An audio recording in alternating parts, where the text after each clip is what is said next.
From the New York Intelligencer, Putin decries U.S. Satanism in bizarre speech annexing parts of Ukraine.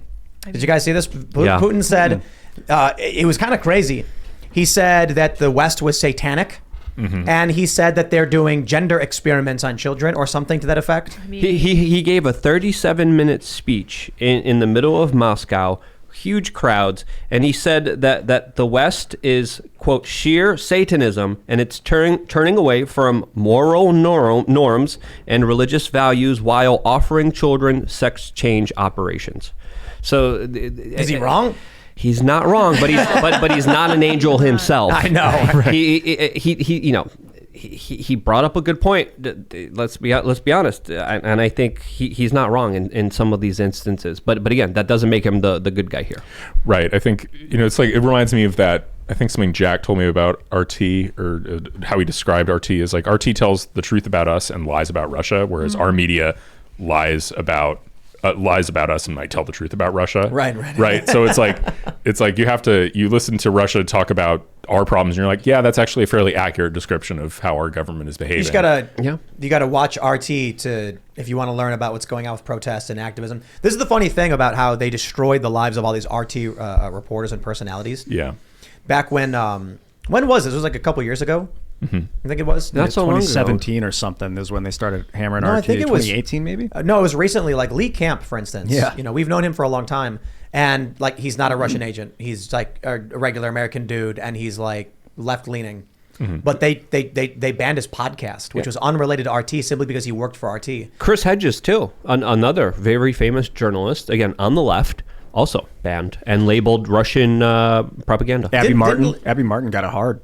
Didn't Larry King work for RT as well? He did, yep. So here's what they do. So did Jesse Ventura. RT looks for people who have opinions that are bad for the West. They hire them and let them do their thing, basically funding these kinds of narratives. I've recently been really disliking this East-West narrative. Like, it's the line of demarcation runs through London. Are you kidding me? Like, that's not British Empire crap. And now they want to segment us into one area and say that Russia and China. Dude, the West is China. China is west of me right now. That's the West. I'm not going to play this British-centric game anymore. That was basically the idea, right? Yeah, London. Yeah, they wanted to take control of the narrative of who's where on Earth and say that they're in the middle. It's crazy. Well, they're the ones who have the zero. The king with his Greenwich Mean Time. Freaking Bank of International Settlements in Switzerland. Look at that, man. And English is spoken basically everywhere. Yeah. You go to Japan and there's like the street signs and the highways are in English and Japanese. Colonists, man. They tried to colonize China just like they did to India. They tried with the Opium Wars and they failed. And that's a big part of why there's so much aggression. Putin actually said it is neocolonialism. And he said, this is great, he said the West is racist for spreading Russophobia. I'm like, okay, I don't know what you're trying to say. Like, what part of the U.S. is Satanist? Is it the woke stuff? Because that's what you're saying. Like, he plays a similar game, right? Yeah. I don't care which government. Someone super chatted us the other day saying like, no, Putin's fighting evil. And I'm like, okay. No, Putin launched an aggressive war and invaded his neighbor. Right, that's bad. And it's wrong, and it kick-started all of this. It's right, it's not a defensive war. You're right. It is a war of aggression, but it's a war of aggression where your enemy has rockets right on the border of the country next to you. So, like, who's the aggressor? It's just war. I mean, two wrongs don't make a right either. This isn't. I mean, I don't know. I'm sorry. Like there are situations where in a seemingly aggressive war is actually someone responding to acts of war by the other side. I think the classic example of that is the 6 Days War, where Israel was. Egypt put in place a naval blockade of the Red Sea and prevented Israel from accessing and shipping anything out of its southern port. And so if it wanted to ship anything to Asia, it had to go all the way around Africa, right? And that's clearly like act of war violence. And so even though Israel struck first in terms of like actually military assets striking other military forces, I think it's pretty clear that was not an aggressive war in the sense of they were the first wronged party in terms of war, like an act of war against themselves. Yeah, this conflict goes back and forth for many decades now, and you could point, hey, Russia did this, hey, NATO did this, and you can make legitimate arguments that are very convincing by both sides. To me, both of them are being idiots. People shouldn't be dying for governments, politicians should be fighting their own wars and shouldn't be sending innocent people to do it. But you made a very, very, very good point there, talking about the 6-Day War being brought on by, of course, the stopping of trade and trade routes and denying countries resources. It is what usually sparks wars. So this is why the bursting of this pipeline is so important, because it could be the major galvanizing event that starts all of this. It's also why turning Ukraine against Russia in 2014 with that revolution, whether or not the CIA was involved or not, I hear they were, I don't know. But that is, you could argue that that's kind of an act. They cut off their access to the Black Sea. Like that's, or at least to Sevastopol. That was a huge screw up. And I think, the U.S. diplomacy there was appalling. I mean, we had no business overturning that government. John McCain was there. Okay, it goes back. It goes back before this. Syria, for instance, Russia's got a base in Tartus. The U.S. is basically aligned against the Assad regime, who is aligned with Russia, and every effort we made hurt Russia's interests in Tartus. So of course, you can go back in time as long as you want to go back in time. You will always find something. Absolutely. Jawbreaking. And 2014, John McCain was there, the CIA was there, Victoria Nuland was there. She was, again, pushing for a lot of the protests there, and she did have an impact. And this is the result of this that we're seeing here. And I think Putin was baited into a conflict, and as soon as he sent troops there, this has escalated to a very severe level. Who do you point to for responsibility? I think all of them are responsible. I think all of them are being stupid, and I think all of them need to stop immediately before they jeopardize the human civilization. Yeah, the liberal economic order does not need to patrol Russia anymore. They all know that the New World Order is coming. That George Bush Sr. was talking about it in the late 80s. Like, they're ready for it. Now we need to transition to a New World Order where we're not at war with Russia. There could be our most potential greatest ally. It's really weird. Yeah, no one wins with wars. Politicians, bankers, and multinational corporations win with wars, but no one else wins. It's ideology. And it's a question of, I would say, perhaps it's a bit reductive, but not having access to classified documents, Vladimir Putin does not want to be subservient to NATO, the UN, to the World Economic Forum. It doesn't mean he's a good guy. It means he's standing there being like, I ain't doing it. And they're like, there's more of us than you and we're stronger. And he's like, don't care. Try me. So he's going to be our greatest ally. If a communist authoritarian came up to you, Ian, and said, work with me to throw people in a gulag, would you do it? No. I would say no. Thank you. I'm not saying that's what is literally happening between the two powers. I'm saying there is a line where you would be like, I will never work with you. We will not be allies because the ideologies are just too disparate.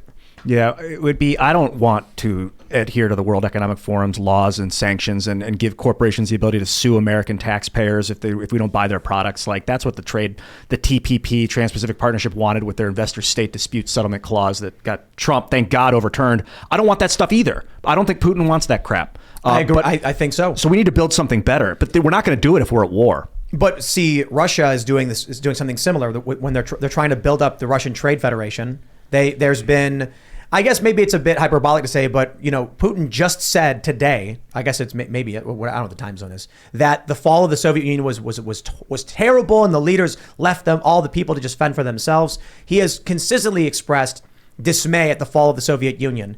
And it looks like all of his actions that he's been doing in terms of building up this federation, he wanted Ukraine to join the Russian Trade Federation. He wants to build what the West is also doing. So it's just like, pick your poison. I happen to think this, ladies and gentlemen, you want the U.S. to win. More importantly, we need to win politically so we can stop the war. But if a war is going to happen, you want the U.S. to win for one simple reason: you live in it. And as much as you might really hate Joe Biden, despise his politics, because I certainly don't like the guy, at least you can recognize you share one thing in common. You share a place, like you share the United States. And so that means as much as Biden might be selling us out and being corrupt, he doesn't want to lose his property value. So even if that means on a scale of 1 to 100, with 100 being like shared values and 1 being like barely any, you have 1. With Putin, you don't have any. Putin, some people are posting things like, oh, but he opposes Satanism and the World Economic Forum. No, we're not. You don't want Putin to win. No, Putin is a different kind of the same bad. Right. of a similar bad. He's another So politician. it's a rock in a hard place. Yeah, he's another politician Who's been in power for how long? 22 years? I think- many decades, who's looking out for himself and looking out for his country and his interests. And a counter argument I would make is that no one's going to win this war. If there's a war, no one's winning this one. I'm going to win. You know why? Because I got chickens. But I think I read somewhere something pretty insightful, which was that, you know, we tend to be very annoyed with like the Biden and the Democrats' hypocrisy when it comes to this stuff. And it's very frustrating. And one thing about Putin is he's not really a hypocrite. He's just sort of will to power, you know, straightforward, like, yes, actually, I just want to conquer your country and I'm going to do that now.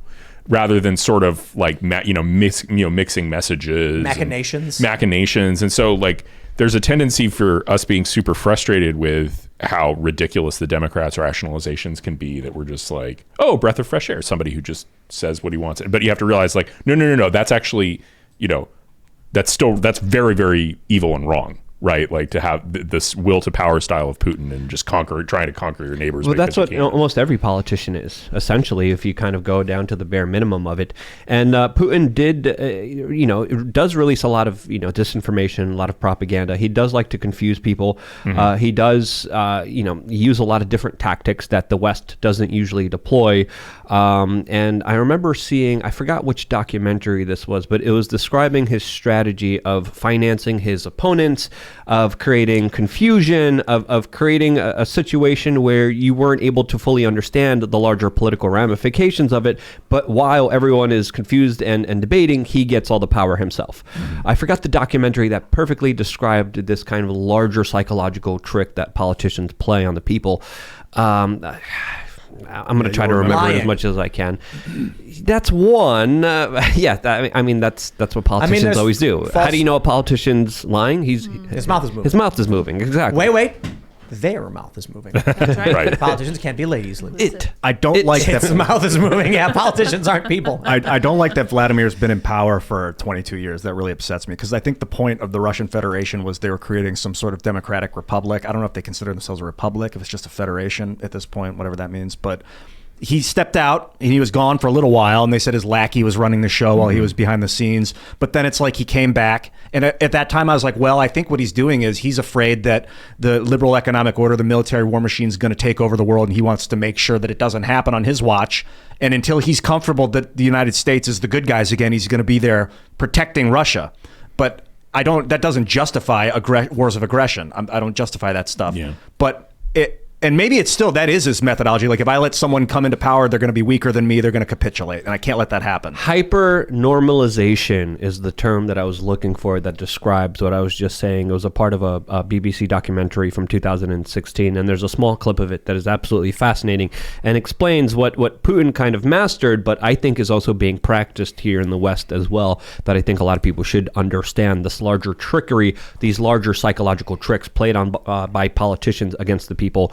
Hyper-normalization is the word of the day that you should look up. Filmed by Adam Curtis. I was going to say, look on the search engine. Look on the Brave search engine. Mm-hmm.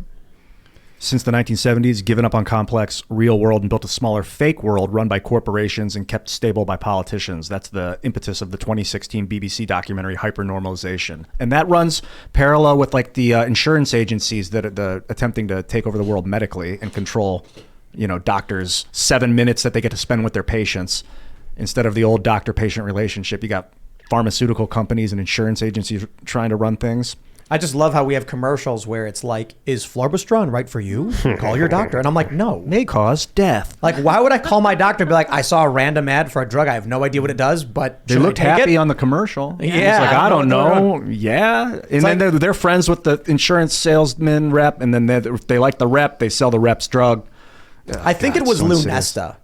I think it was, remember Lunesta? Right for you. And I didn't know what it was. I'm like, there's a butterfly. It's like floating around. What's happening? And I guess maybe I was too young or I think whatever. Rogaine was the first one. Rogaine, they had Rogaine commercials in like the 90s, and they never said what it was in the commercials. I was like, what? It's the only commercial I ever saw where they never said what it was. And they just show people smiling, and I was like, what is this? It's like Prozac. It's like, I'm assuming whatever it is just makes you happy. Yeah. Imagine if it is kind of funny that there's a lot of drugs that are basically prescription drugs, derivatives and of methamphetamine salts or just outright opiates. And so they're basically like, we're going to make opium and heroin illegal, but if you get a prescription of a different form of it, we're going to put a commercial on. And I don't think they actually do commercials for that stuff though, but they certainly they crank it out through the pharmaceutical industry. I don't know if we need American constitutionalism for the future. We could have a global organization where we don't use the American Constitution and it's much different.